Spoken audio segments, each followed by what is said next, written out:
America is home to 33 million small businesses, the beating heart of communities across the country. And proof that the American dream is still alive. This is a show about those dreamers and doers and the communities they serve. Their real life stories. Their struggles and successes. Their grit, determination, and passion. And the people who fight to keep their American dream alive. I'm Alfredo Ortiz. I'm Elaine Parker. And it's time for another episode of Main Street Matters, America's small business megaphone. Hi, and welcome to another episode of Main Street Matters, America's small business megaphone. I'm Elaine Parker, president of the Job Creators Network Foundation. And I'm Alfredo Ortiz, CEO of Job Creators Network. Please subscribe to our show at salempodcastnetwork.com or anywhere you get your podcasts from. Today, Alfredo, very exciting. We're going to be joined by Curt Henderson. He's the co-owner of Network Insurance Services, which is a business insurance agency headquartered in Colorado. Curt's going to discuss the regulatory and insurance risks facing small business today and how small business owners can best protect themselves. He's in obviously a great position. Most of his clients are small business owners, his customers. So he's talking to them every day from his perspective, much like we do. And as you know, Alfredo, overregulation is just such a major threat facing our small businesses. We've seen it get so much worse under the Biden administration. I mean, when you think back to the Trump administration, what was his pledge to eliminate 4 regulations for every one? I think that's right. And he did much more than that.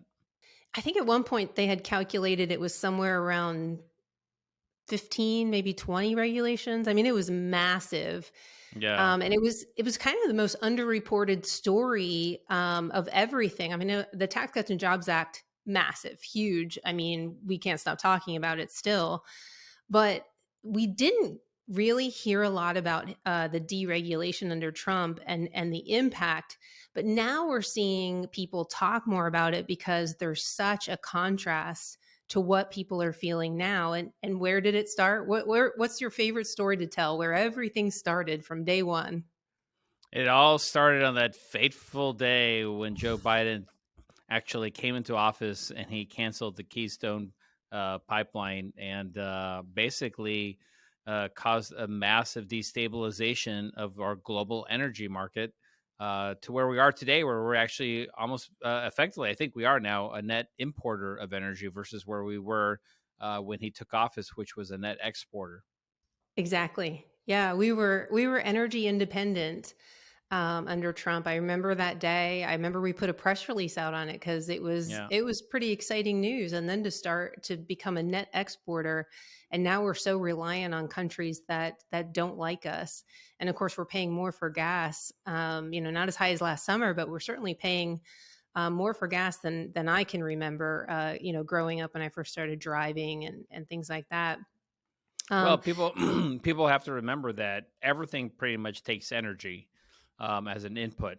So when you have energy prices go up overall 20-30%, it's all going to go up. Absolutely. Yeah. And now we even face the threat of our gas stoves having a ban on gas stoves. Now, as you know, I live in Florida, and in Florida, in new homes, they don't put gas in homes. It's just not as popular. But boy, my friends up north, they are so upset at the thought of losing their gas stoves and how it will impact just cooking. And I think about restaurateurs and how it will impact them. I mean, can you imagine walking to a Chinese restaurant?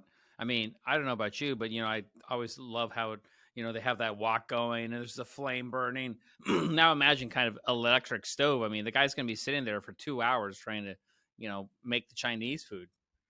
Yeah, exactly. I've been to this soup place too, where you cook soup right in front of you, and that's all gas stoves too. It's really good. You really should try actually. All those soup places, they're so good, and they're great for your wallet too. Yeah, soup's not that expensive. No. I did see a new group formed, though, shortly after the proposed bans were talked about, called Hands Off My Stove.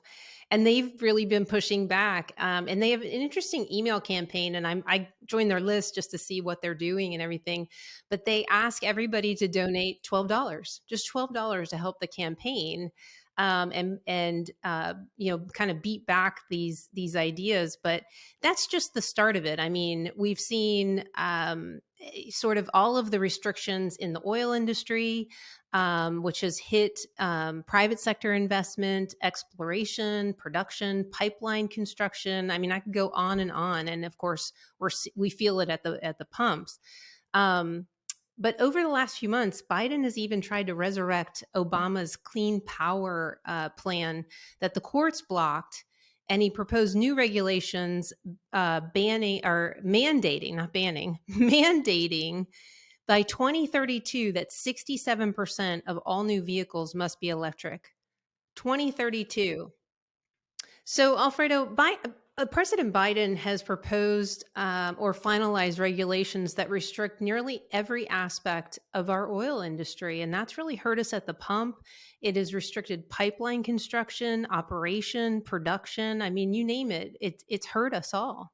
I mean, it really has, and I think we actually should have a group that covers both initiatives on the natural gas and in terms of oil and oil production. And that new group should be we all need a little more gas, because that is something that we do actually need. We all need more gas, and things operate quite efficiently on gas. I remember when things were actually moving. Elaine, if you remember the whole natural gas movement with buses and public transportation, I mean, very effective. And so, from that perspective, again, I do not understand why Joe Biden doesn't have a above all strategy when it comes to energy production. I'm not against, solar, wind, all those other things, but it can't be the only thing that we do, right? And basically exclude shale production and oil production. I mean, it just doesn't make sense to me. I mean, yeah, there's just a practicality in trying to force the increase, such a fast increase, to 67% of all new vehicles have to be electric by 2032. I mean, let it happen. Let the infrastructure grow. I mean, the just mining the cobalt and the lithium. I mean, cobalt comes from the Democratic Republic of Congo. Right. And they use child labor to mine all of that. And of course, that hurts the Yeah. environment. And of course, all the lithium, almost 100% of it comes from China. So we're going to be dependent on China. We're dependent on countries that don't like us for oil.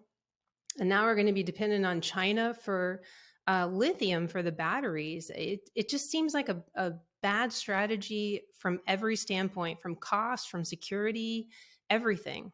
I mean, it really does. And again, it makes absolutely no sense, because there should be a strategy that incorporates, like I said, electric vehicles, but it also should be solar and nuclear and gas. I mean, I've heard there's amazing strides on the nuclear side, which I think is fascinating because that actually truly is clean energy.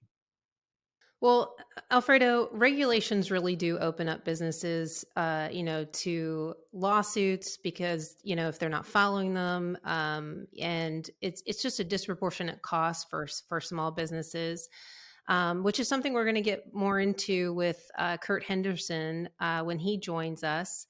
Let me just take a second to introduce him. Curt is the co-owner of Network Insurance Services in Colorado. This locally owned and forward thinking small business has constantly focused on innovative ways to help its customers control their costs. It prides itself on its ability to provide services equal to those found in large national clearinghouses, but with personal attention found in smaller boutique agencies. It has been awarded the Commercial Agency of the Year award for Farmers Insurance Group 7 times and received Farmers Insurance Group Agency Business Championship Award. Congratulations, 17 years in a row. Curt is also a 2016 graduate of the Leadership Program of the Rockies. Curt, welcome to Main Street Matters, America's small business megaphone. Thank you. It's nice to be with you guys today. Excellent. How are things out in Hey, Colorado? Curt. Hey there. Things are very good. We're experiencing some terrible weather. We had a tornado yesterday and horrible hailstorms, but fortunately, I don't think there was no loss of life or injuries, but a lot of property damage. Wow. Well, I'm glad no one was hurt. Yeah, It's kind of been some wacky weather lately with certainly storms has. and everything. So, well, welcome to the show. Thank you so much for joining us. You bet. We've been talking regulations today, and I know Alfredo's got a couple questions for you. Sure, hit me with them, Alfredo, and I'd love to talk to you about some on my own too. We're fighting a good battle here, but it is a struggle to Colorado is such a incubator for small businesses, and it seems like each year it gets harder and harder to overcome I'm reluctant, I'm government overreach on on business owners. I think they've forgotten that small business owners are employers as well as business owners. Yeah, absolutely. Well, actually, that's a perfect lead in, Curt, because that's what I wanted to ask you about wacky Colorado. I mean, the things I hear coming out of that state are unbelievable. It just doesn't seem to stop. I mean, I remember, I think just a couple of weeks ago, I think something about capitalism is being taught now as an evil thing in the schools. Yeah. I heard something like that, and we obviously have a mutual friend, Heidi Ganal, who's been such a supporter and a friend and a former board chair of Job Creators Network. So I follow her podcast, which comes out every week, and it's just unbelievable what's going on. But keep filling us in a little bit, Curt, on what's going on in Colorado and some of the wacky things that are going on there. Yeah, I'd be happy to. Network Insurance, we're started as a small company here in Colorado and over 40 years in business now. And we have quite a few employees. We've grown. We're very proud of the fact that the Denver Business Journal has rated us as the 19th largest independent insurance agency in the state. We've That's worked great. very hard for Congratulations. that. Yeah, thank you. And we specialize in really three industries. One, the construction company. And in Colorado, everybody wants to be in Colorado. It's a boom state, and the construction industry has thrived for decades. We also specialize in municipalities. We insure a lot of the Mm, cities in Colorado. And one of our largest specialties is the homeowners insurance market, mm. or homeowner associations, excuse me. And it has the HOA industry has just come under fire dramatically in the last few years. The We had a new House, let's see, HD 22-1137 law that came in that had wonderful intentions before the attorneys got to it. And I apologize for any Hmm. attorney that's listening, but it started out with the intent of, hey, if somebody's late on a fine for their HOA, for leaving their trash cans out or whatever, the HOA can't seek foreclosure on the house. Okay, that sounds great, doesn't it?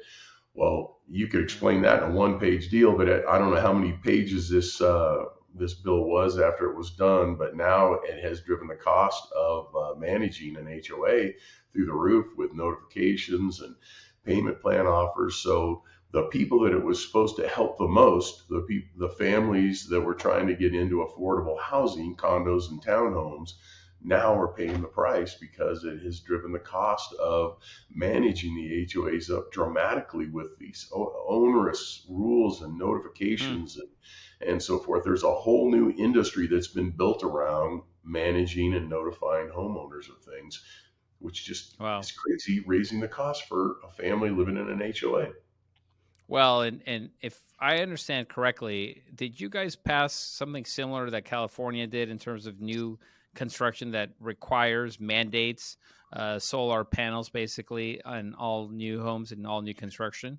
I'm not sure if that's passed yet, but there are a lot of new construction mandates, and I this is a little off topic. I hope it's not too off topic. One of my best friends just helped his daughter and son-in-law build a new house. It's a nice starter home. This is not a mansion or anything. Mm-hmm. The initial cost for the permits, tap fees, and getting ready before the first shovel of dirt was turned, it cost over $100,000. Wow. That's That no construction. That's just getting okay. Now you can build your home. Oh, wow. wow. Wow. That doesn't even include the land, Curt? No, that's Oh shocking. my And it's God. $100,000 to have permission to build. That is crazy. I mean, how does anybody live there in Colorado then? It's tough. I've been in Colorado since 1982, and it has become a very expensive state to live. I'll tell you, when COVID hit, we had, like everybody else, we went remote with our employees, Mm-hmm. and then we determined our employees liked it, and our productivity Right. increased dramatically. So I'm very happy to say we have such a happy workforce. Everybody works from their home except 5 people, Hmm. and to keep the doors open and see people in the office. And Right. I had 3 employees immediately leave Colorado and go to other parts of Wow. the country. I had one go to Florida, I had one go to Louisiana, and another go to Nebraska, where they could afford to be homeowners Wow. because they couldn't afford it here in Colorado. I mean, I'm hearing that the flight out of the state is probably very similar to what Illinois' experience, high tax environment, high regulatory environment. I mean, but it's killing Illinois. So, what is the state budget looking like then? Say that again. I'm sorry. What is the state budget looking like then, Curt? If you're having all these issues and people leaving, It's bloated. Our budget is bloated. There's so much money, and we're very fortunate to have the Tabor initiative here in Colorado, which doesn't allow them to raise taxes unless it's passed by popular vote. mm, However, they keep increasing fees and right, programs and so forth. So they don't raise right, taxes. They just have more fees and programs to where they can steal from that. And everybody knows Colorado made marijuana legal here, and that has right. that has driven so much tax money to the state for them to spend on crazy things as well. Governor Polis here, one of his pet, I don't want to say pet project, one of his things that he promises that he will pass before he's done is called the More Housing Now initiative or law. And what that basically what that does, Oregon did this in 2019, California did it in 2021, Hmm. and it basically allows the state to override local municipalities for zoning. Wow. So you can be living in, like Douglas County or rural county here in Colorado, living in a home, life is good. And if this passes, a developer could buy the house next to you, tear it down, and build a sixplex. I Wow. mean, and then the local municipality can say, no, no, no, this is single family detached area, no high density housing, and the state can say, no, we're doing it. Now, Hmm.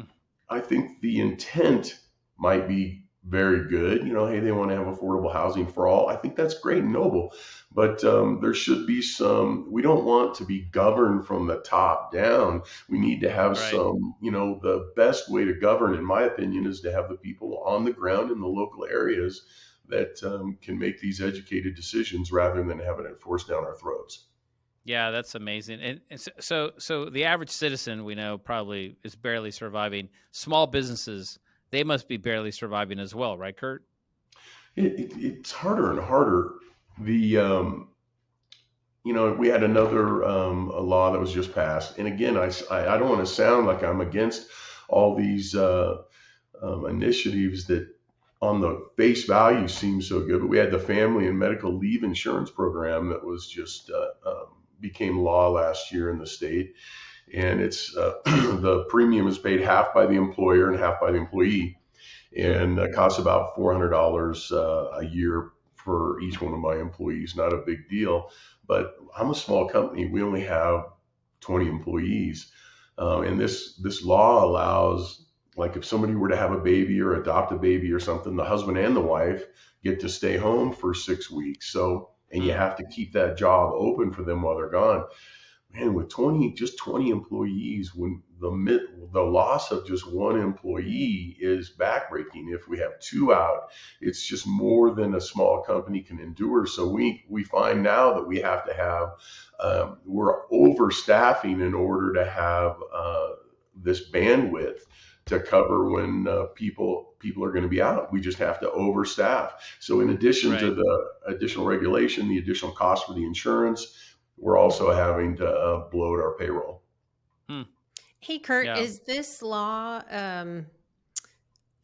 is it in addition to the federal law, the FMLA at the federal level, which that had a cutoff, I think, of 50 employees, if I remember correctly? Correct. I believe that is 50.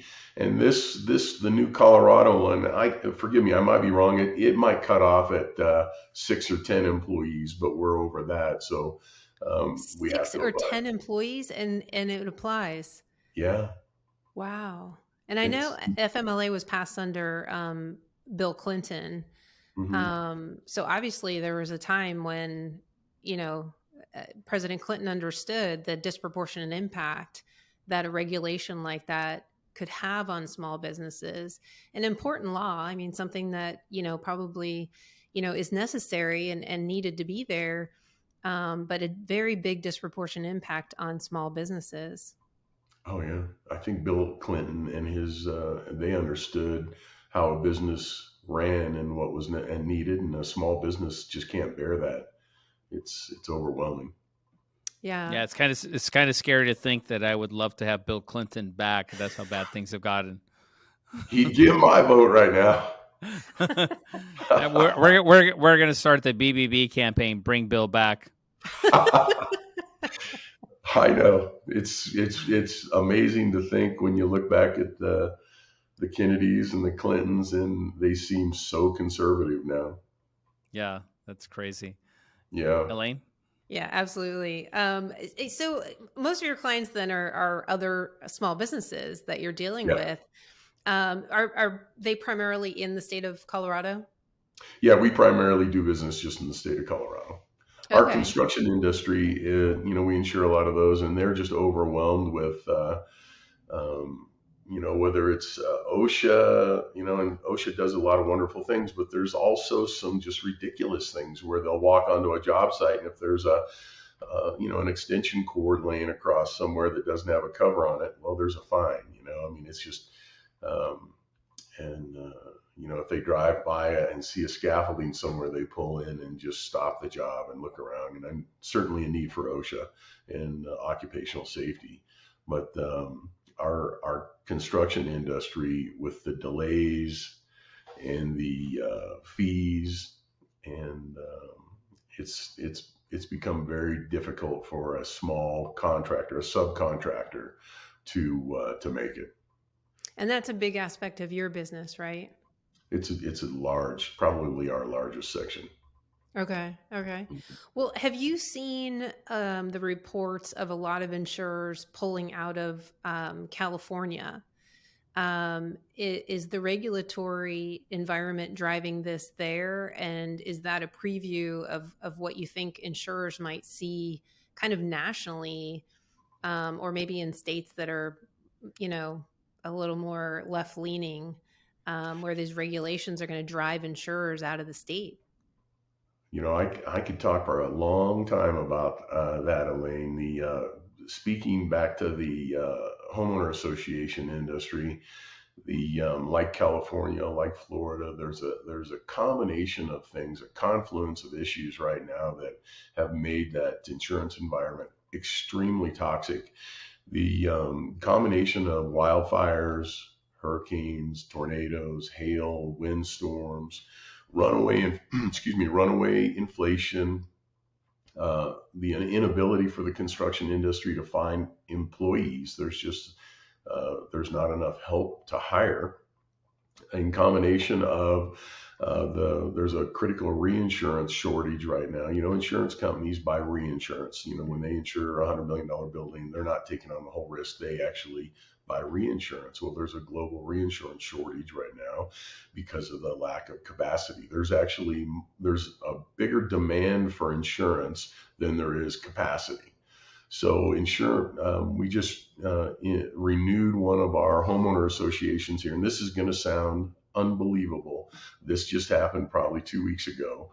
One of our homeowner associations here in town, their expiring insurance renewal was approximately $51,000 a year, and their actual renewal premium was almost $580,000. So it went from 50,000 to almost $600,000, and they did not have a bad loss history. It was just an older community made of frame. I mean, how does a community absorb that kind of increase? I mean, you would have to do a special assessment to your homeowners immediately. And if you had a small community, you'd be in big trouble. Immediately. I mean, we've done renewals on some of our homeowners associations in the same situation, to where at first on the renewal date, they're only able to buy $5 million worth of insurance on the buildings, and then have to add the rest later after they were successful in getting the emergency or special assessment to afford the rest. And one of the things with that new HOA law, the HD 221137, that makes it very hard for an association to get a special assessment. And if somebody says they can't afford it, and I'm not an attorney or anything, I'm just speaking as an insurance person, they have to allow some of the unit owners to make payments on it. Well, if the association needs the money immediately, where do they get it? They have to attempt to get a loan while they're waiting on their special assessment. Well, and the thing that I found is that some of these HOAs, the costs for the homeowner have increased so substantially that that's actually the part that's making it hard to get into a home is the cost of the HOA. And they keep changing the laws for the HOA to where it increases the cost to manage the HOA. HD 221137 is increased the cost for people to manage the HOA. They have to hire a management company, hire another company that do the notifications for different things, and then combined with the cost of insurance and everything else going up, it's very daunting. And condos, townhomes were always a place for somebody to get into the homeowner industry, starter home, families wanting to have kids, they're able to break into homeownership through condos or townhomes, or retirement, or as people are downsizing. I'm so glad you brought that up, Wayne, because I've stood in these board meetings in a homeowner association that is heavily retirement or elderly people, and I have to deliver the news of these insurance renewals, and I can see it on some of their faces that they're going to have to sell their home and change their lifestyle. They're not going to be able to absorb this $7,000 special assessment. I can see it. That is heartbreaking.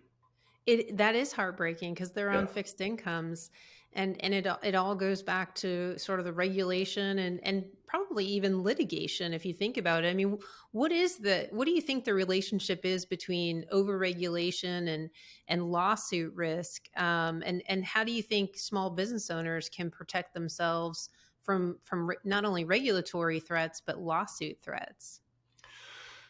Well, I mean, one of the first things I think needs to be addressed is just criminal behavior. I mean, somebody's got to start enforcing the laws and putting some teeth in the laws again, to where the inmates aren't running the asylum. Colorado is the #1 car theft capital of the country right now. So, and nobody goes to jail when they steal a car in Colorado. They just get kicked right out and steal another car the same day. It's insanity. Really? So, I hadn't read that. Is there a certain model they're going after, or just whatever they can get their hands on? I don't know. That's over my pay grade, but I know that they steal a lot of cars in Colorado and no one's going to jail for it, or not that I know of anybody's going to jail for it. That's insane. I mean, I did see a report that Hyundai, a couple models of Hyundais and Kias were kind of hot for stealing, and that there was a vulnerability there in the models themselves that was making it easy for them. But I didn't know that we could now steal cars and not be prosecuted for it in some states. I don't know. I think all common sense and reason has left the building. Yeah, absolutely. And of course, that's on the criminal side. I actually was going to ask you if are dealing with crime in Colorado like some of these other states are. Um, but the threat of litigation for small business owners, I mean, just one lawsuit could be kind of a close the door case for them if it's big enough. Yeah, and the probably more prevalent and causing more problems for the business owners is not so much the severity of the lawsuits, but the frequency. For instance, slip and falls. We live in Colorado. It's the Rocky Mountains. Everyone comes here to ski. We're known for snow, so it's going to be cold and there's going to be snow on the ground. And our cost for snow removals for all of our businesses and HOAs is so expensive because we have to maintain a trigger point of 2 inches or maybe 4 inches. If there's 2 or 4 inches on the ground, it has to be plowed and shoveled, or plowed and reshoveled if it continues to snow. And if they don't, even if they do, somebody's on the property and they slip and fall, there's an attorney somewhere going to take that case and file suit, and it costs at least $50,000 to get a case to court. So the insurance carriers, it's just, they're not a nonprofit. They have to make the wise move. It's easier for them to pay $10 or $30,000 to make the lawsuit go away than it is to spend the 50 or 75 to actually get it in front of a judge or a jury to dismiss it. So it's they have all these frivolous lawsuits that they just pay to go away, and then of course that causes the insurance to go up on all the small business owners, even if they weren't culpable for the incident or responsible for the incident. Their insurance company still paid out, even if they don't, even if the home or the customer is saying, hey, I'm not responsible for that, don't pay that, we didn't do anything wrong. The insurance company is going to make a business decision typically and pay the Right. claim to make it go away, which drives everyone's costs up. Right, exactly. So it ends up being kind of death by a thousand cuts on the frequency side of things. And it is very expensive to take a case to trial, even if on the merits of it, you know that you're going to win, Yeah. and you didn't do anything wrong. It is cheaper to just fork out $10,000. And so a lot of these trial lawyers, they are just rolling the dice. And if they throw enough at the wall, a lot of them will stick, and these insurance companies will settle, and it does drive up the cost for people, in general, but also our small businesses. And it's just one more cost that they have to deal with, or maybe they won't be able to get insured if they're somewhere in a business where the frequency is so high. The insurance company says, we're just done. We're done. Which has happened almost to the HOA industry. There are homeowner associations in Colorado that are uninsured right now because no carrier is willing to insure them. And there's many of our customers where we can't get just one insurance company to insure them. We'll have to build an insurance tower of like 4 and 5 different companies to throw in together in order to insure them completely. And that's very expensive. Are there solutions that the state legislature is considering when you look at insurance companies leaving the state or being hesitant to insure an entire industry in an entire state? I mean, that's devastating. And you'd think that the governor and the legislature would be trying to step in and come up with some solutions, particularly in whether it's litigation or just the overregulation side of it. They're trying to respond. It's such a horrible point right now. Governor Polis just signed in the FAIR Act last week, which is in several states. Florida is one of them, and it's basically they're building insurer of last resort that is willing to insure with some government participation in order to cover these properties that are having a hard time getting insurance at all. It won't. It's July of 24 before any of it is available. But this just literally happened probably 2 weeks ago when they signed this. So everybody's just scrambling to get it in place now. And I hope to be able to contact them and participate in how that's put together. Are the rates higher? I mean, because when you think about what is it? A couple of years ago, my home insurance company went under, Oh yeah, and they were going to kick me into, I guess, the federal citizens insurance or whatever. And of course, the rates are outrageous. Fortunately, yeah. I was able to find something else through my agent. But is it the same idea? This insurer of last resort, is that the expensive bucket? It is. It depends on how much participation there is from the state, but it's going to be expensive, terribly expensive. I mean, it'll guarantee the availability, but it doesn't guarantee a good deal. Yeah, yeah. Well, I want to kind of switch topics on with you because I know that we met under happier circumstances, and that was our mutual fight for the Tax Cuts and Jobs Act. Yeah. I know that we've talked about some of the positive sides of it. I know we were kind of side by side fighting in the trenches to help get it passed. But can you kind of talk in our last few minutes? Can you kind of talk about some of the positive impacts that you have seen from the Tax Cuts and Jobs Act? Oh my gosh.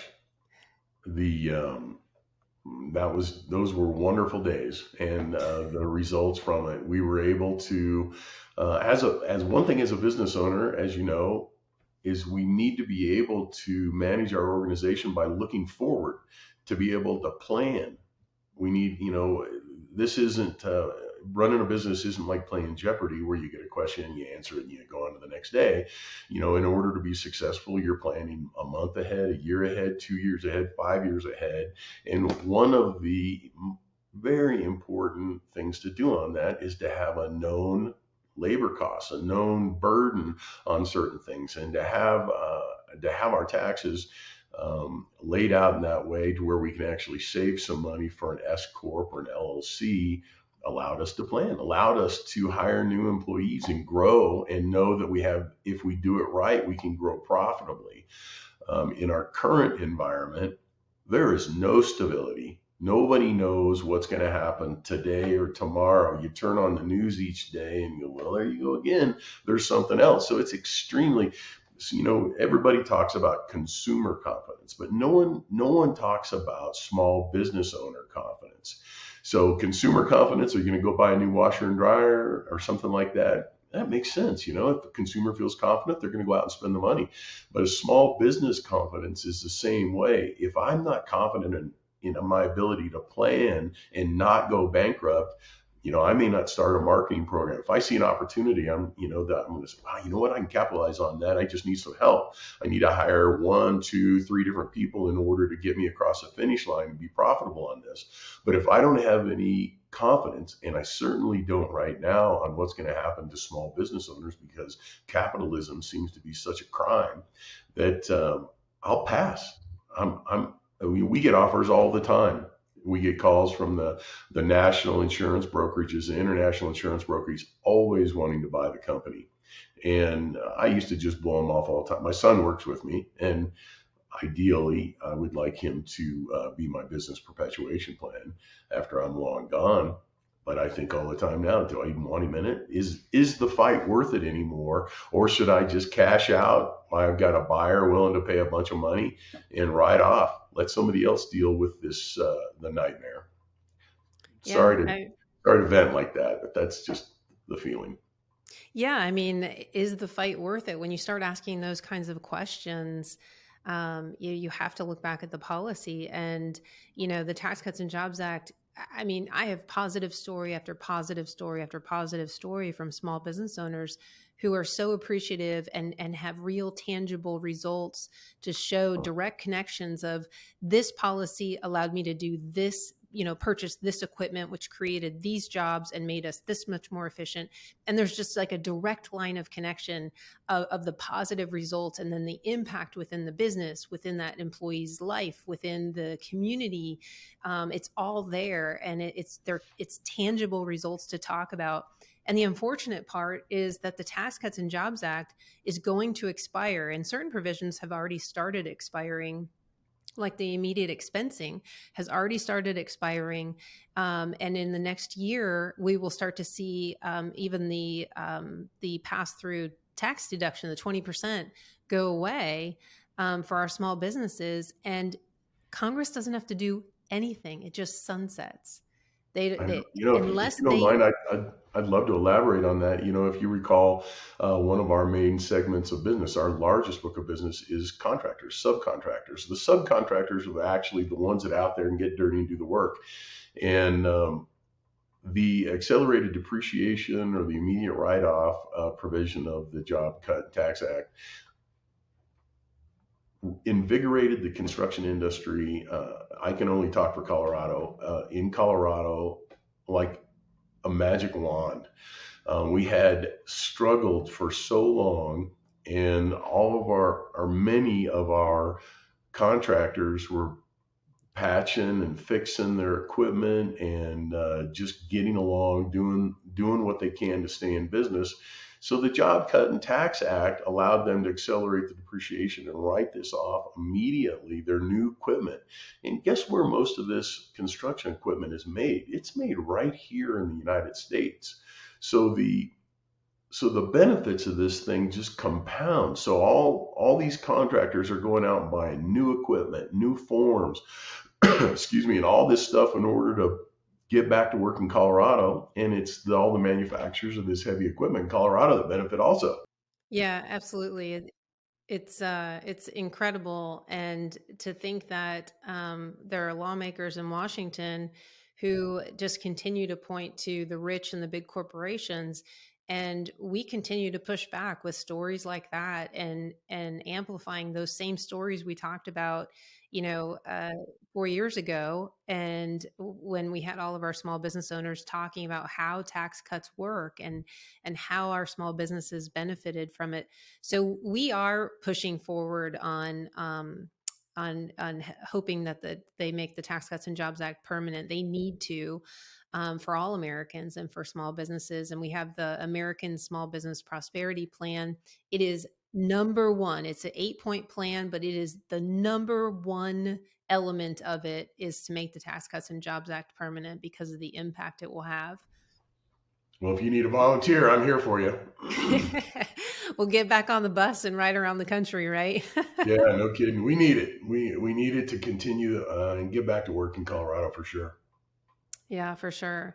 Well, Curt, I want to thank you for joining us on our new show, Main Street Matters, America's Small Business Megaphone. I appreciate you sharing your story and your perspective. I hope you can come back sometime and join us. And for those of you out there, please subscribe to the show at SalemPodcastNetwork.com or wherever you get your podcasts from. And we'll be back soon with another episode. Thanks. Thank you.